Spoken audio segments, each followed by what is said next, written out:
Welcome to Getting to Know You. I'm your host, Eman Tuzman-Eagan, and I'm happy to welcome you to this podcast where we get to know members of the Berkshire Hills Music Academy community better.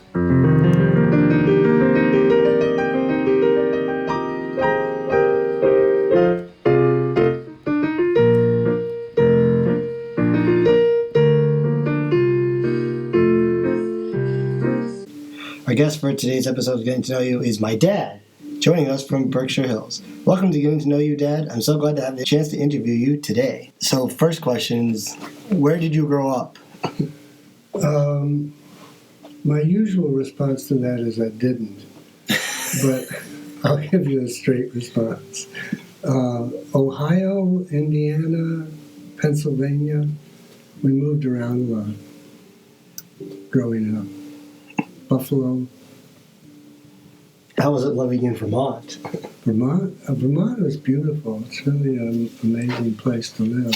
It's a little harsh in the winter especially, but it's a really nice place to live. What parts of Vermont did you live in? I lived right in the middle of the north, what they call the Northeast Kingdom, which is a few thousand square miles of land that's only got one or two roads in it. You tell the viewers about the mountain you live near. That would be Bald Mountain. And we had a farm, and there were several people living there. It wasn't a real, we called it an unintentional community because there was no intent involved. People just ended up moving there. Someone bought the land for a really good deal, and people started moving there. So I was there for about 10 years. Now the farm still exists, right? Yeah. The people are still living there? Yeah. Do you ever go up to visit? I visited there about 3 years ago. That's the only time in many, many years. What instruments do you play? Just guitar. What is your favorite place to gig?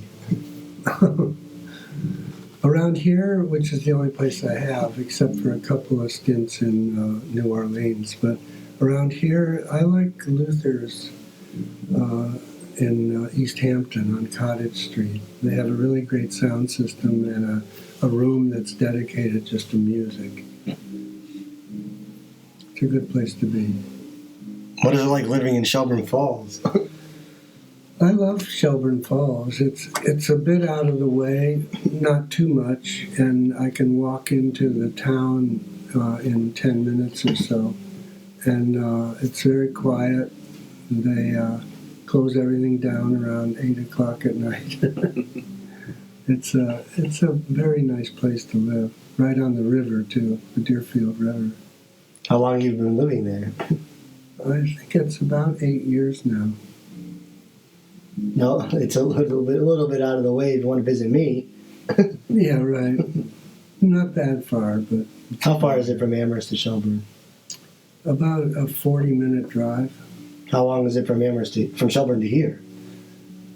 A little over that, I think. 45 minutes, maybe. What is your favorite song to play on guitar? My favorite? Not including the ones I've written. I think Guy Clark wrote a song called Dublin Blues. I think I enjoy playing that very much.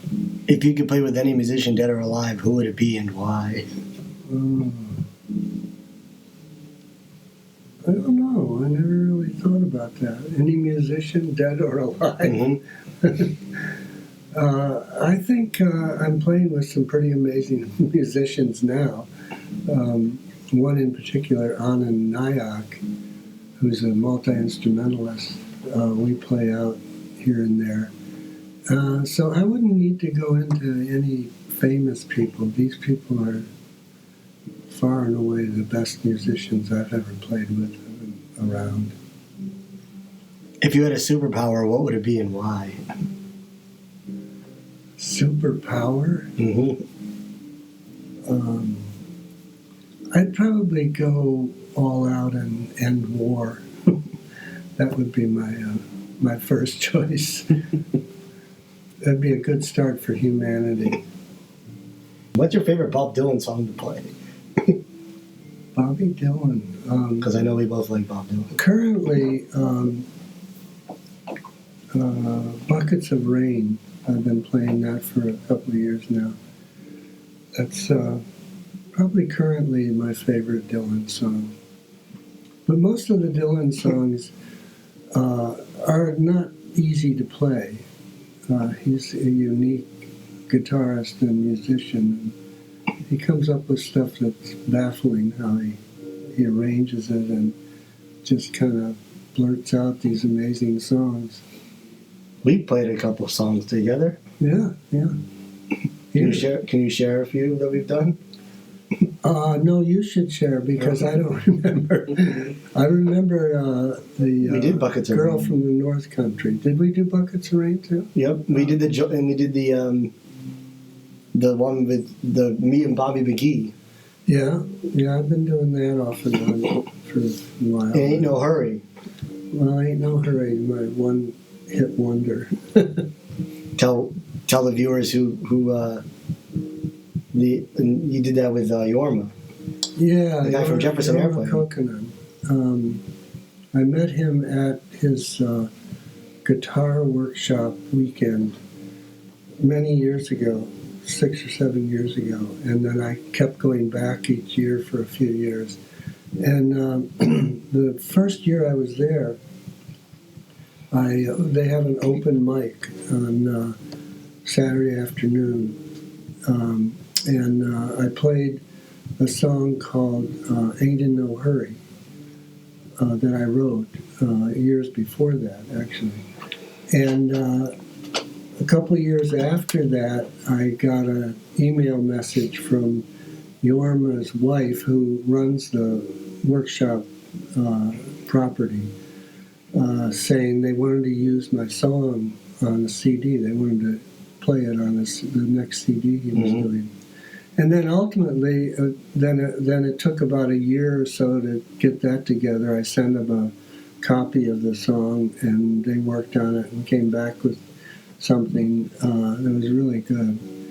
And they put that on the cover song of the CD.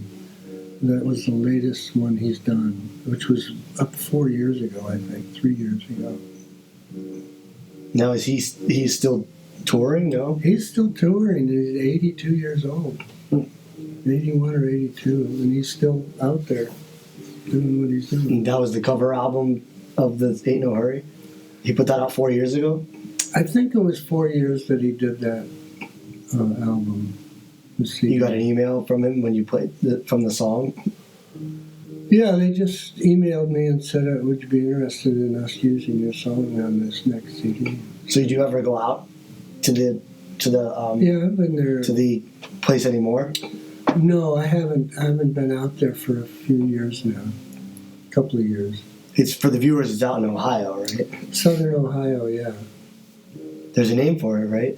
Yeah, it's called Fur Peace Ranch, and it's F-U-R, Peace Ranch, P-E-A-C-E. He lives there, right? Him and his wife. He lives there. They have a house they built there, yeah.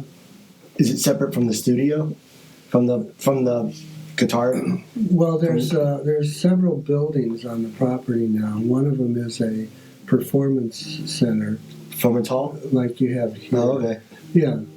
On the property? Performance hall. Yeah. And they do shows there almost every week where the local public can come and listen to the... Oh, so like a variety hour.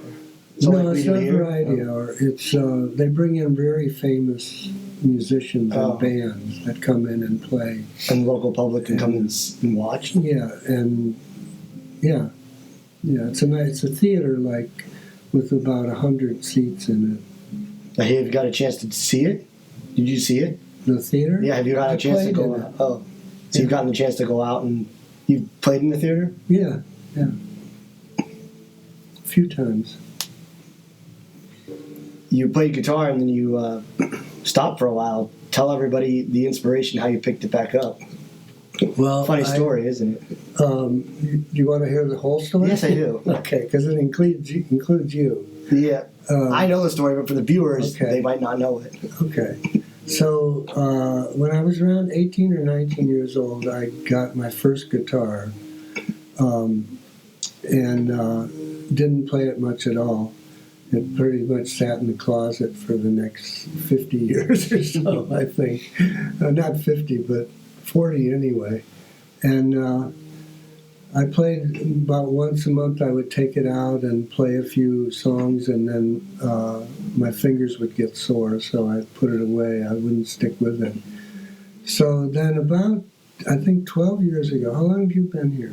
13. So 13 years ago, you came here to be at the school, and after the first year, you were very shy, as I remember. And after the first year, you played a Hank Williams song. What is it? Cheating Heart. Cheating Heart, yeah. And you played it flawlessly. You sang it. And who backed you up on the piano for that? Oh, Do you man. remember? Was it Michelle? Yeah. Michelle. She's not here anymore. Yeah. And I just thought, well, if you could do that, then I've got to try this out to make something out of it. So I started playing every day after that. And also another influence was Naomi, your sister. She was putting out a 6-song CD at the time, and that was an inspiration to do it. And also Amos Lee was a bit of an inspiration because he was a friend. And so I had a lot of inspiration to pull on. And I played them every day since then. So it was basically family that kind of, and friends that made you pick it up again? Exactly, yeah. That's a nice way to put it. For the listeners who don't know, tell who Amos Lee, who he is, in case no one knows who he is. He's a pretty famous musician now. I don't know what to say about him other than that. He tours around the world doing music with his band. And at the time, I met him when he was just putting out his first CD. And I met him because he and your sister, Naomi, were going out dating for about a year. Yeah. So family and friends had you pick the guitar up again? It inspired me to do that, yeah, which was a good thing. And now you play every day, right? Pretty much every day, yeah. Thank you, everyone, for listening to today's episode of Getting to Know You. I'd like to thank my dad again for taking the time to talk with us. My theme song is Getting to Know You by Rogers and Hammerstein, performed by DHMA community member Franklin Nichols. Editing is done by Jake Goldstein. Creative direction by me, Eman Tuzman-Eagan, with good support from Wes Parker and my mom. We hope you enjoyed the show. Bye-bye.